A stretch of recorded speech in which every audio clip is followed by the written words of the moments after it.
Rob at the Boardr, and in this segment of the Boardr Live, we are going over fan scoring. It's super simple. You'll see in a second on setting it up.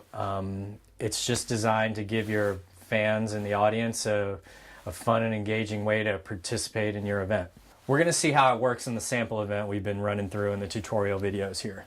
So what I've got here is my sample qualifiers event, right? So I'm going to go to staff scoring like I'm a judge right here and choose my first judge right here and continue judging this event.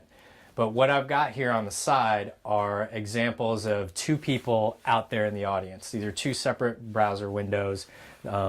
People would be, you'd send them to the app on your phone, on their phones.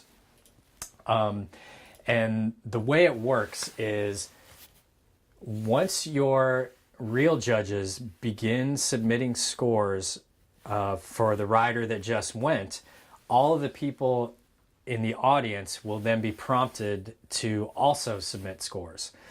They get 3 minutes to submit their scores, and then they're given instant feedback on what the crowd score is for this particular rider. I designed it that way to make sure that people who go in and submit fan scores are generally pretty much watching the event. You don't want a bunch of people coming in and an hour after or before the event and submitting a bunch of bogus scores and making the fan scoring thing kind of useless. So fan scoring is very closely tied to the progress of the event. So what we're doing here is I'm a judge now, and I am going to begin to submit scores for Tyler right here. Tyler just finished his run.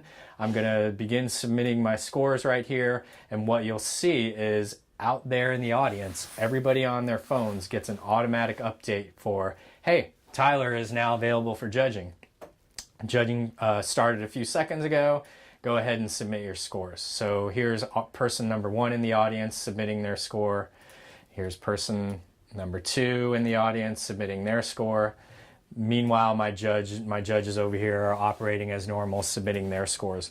So what happens over from the audience viewpoint is they get, of course, a leaderboard that's basically just for audience scores. You can see now here that the crowd has Tyler with an 80.58. 2 scores are in. And you get that feedback. The crowd also gets access to see the entire heat list, so they can see who's coming up.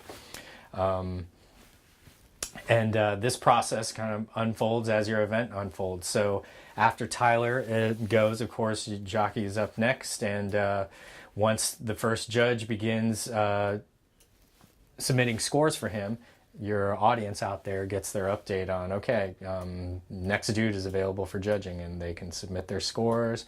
And fan leaderboard automatically updates. You can see now that jockey's in first with an 84, Tyler's in second.